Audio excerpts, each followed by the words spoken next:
If you are a parent or caregiver of a child with special needs, you know that pediatric therapy is vital. From physical and occupational therapists to speech language, the bond between the provider, child, and their parent is crucial. Occupational therapist Ashley Lankford joins me now. Thank you for being here. Thank you for having me. And thank you for what you do every day. My first question is, tell me what pediatric therapy services are and what your specialty is. Of course. Well, I'm super excited to be here. I love my job. I am, as you said, an occupational therapist. If you don't know what that is, you are in good company.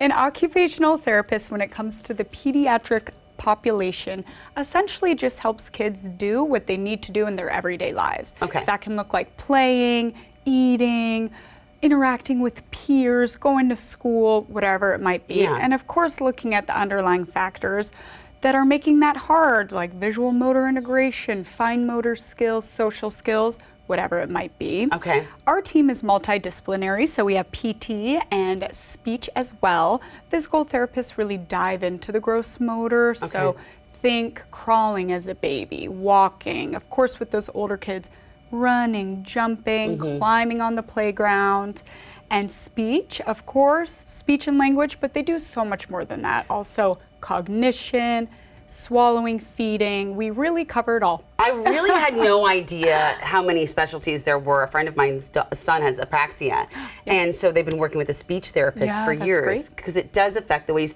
and it's so hard for parents, like you don't always know how it's diagnosed, right? Totally. And that's where y'all come in. Absolutely. We really try to support parents and the whole family unit, right? Yeah. I mean, it's kids. We have to include the caregivers to have a successful therapeutic relationship. Absolutely. Okay, so what ages are we talking here? Because I'm seeing like a tiny baby helmet. What are the ages? Yes, we work with infants and young children. So we see a super wide variety of diagnoses and children.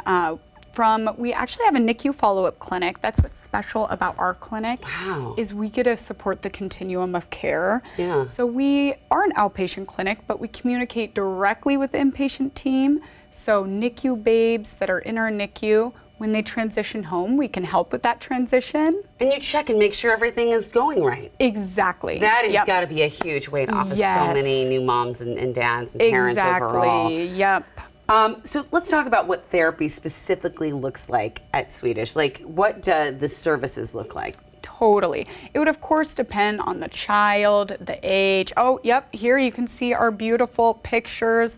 I mean, we're working with kids, so we want to make it fun. And pretty and light and colorful. Exactly. This is our motor gym. We also have a sensory gym. We even have a ball pit that is a fan favorite of the kids, as you would imagine. I would imagine. Just a plethora of resources to tackle those fine motor skills, gross motor skills, cognition, speech and language, whatever's going on with the kiddo. If somebody is at home right now and says, you know what, I always had a concern, like I don't know what it is, what are some of the conditions that you treat, and how does a parent kind of know when it's time to contact their doctor? Totally. We see a super wide range. Some of the common diagnoses might be children on the autism spectrum, cerebral palsy, neurological differences, developmental delays, even social delays or sensory processing challenges. So just everything under the sun. If parents are concerned about their child's development, of course, first step, you want to contact your pediatrician. Right. And then get an evaluation by a great team like ours. Like you guys. Yeah. And so once you get to the clinic, there are all of these things that you use. And I think we've all seen some of these things, but I'd like you to take us through and show us what each thing is used for. Totally. This just scratches the surface of all the fun stuff we have at our clinic, let me tell you. Couldn't bring the ball pit, so I'll have to. This here is called the Bailey. This is actually a standardized assessment for what we call NICU graduates. Okay. So when a child transitions from the NICU home, as I mentioned, we follow them for the first 24 months of life to see that they're meeting developmental milestones. Okay. And if they're not, we get in there right away and help the kiddo to catch up, help the family. The materials I would use would depend on the age of the kiddo. For example, for a 2-month corrected age infant, I might use this tool to look at visual tracking, cervical range of motion. For an older child, this has points, so we might look at the fine motor precision skills, following directions, that seated regulation. So it really depends on the kiddo. We have, of course, these puffs. Look at how we're manipulating one of those. A child will do anything for one of those puffs. Exactly. These come in handy.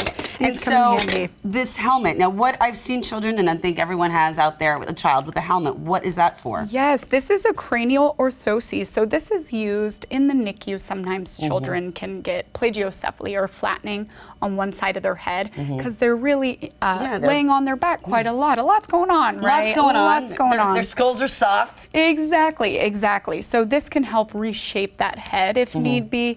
This is an adorable little AFO or ankle foot orthoses. And these toys, of course, I mean, self-explanatory. We're trying to have fun, but we use these materials for therapy. Identifying pictures, if you're a speech therapist, turning the page as an OT, throwing the ball, looking at those gross motor skills. And why would you have a baby doll? Yeah, well, this very large, cute baby doll we use for demonstrations to parents. Okay. So maybe we're working with an infant and we have some exercises we want to do, but infant's asleep. Yeah. Well, we're not going to disturb that cutie. We'll use this to demonstrate to parents how do we do some of the stretches or the strengthening activities. That's so smart. Yeah. Thank you so much for sharing all these wonderful things, for sharing what we can look for and see in our kids. And it really has been such a pleasure. And thank you for all that you do. Of course. I love my job. So thanks for having me. Of course. Anytime. And you can learn more about what pediatric therapy at Providence Swedish offers by going to the website you see right there on your screen. This portion of New Day Northwest is sponsored by Providence Swedish.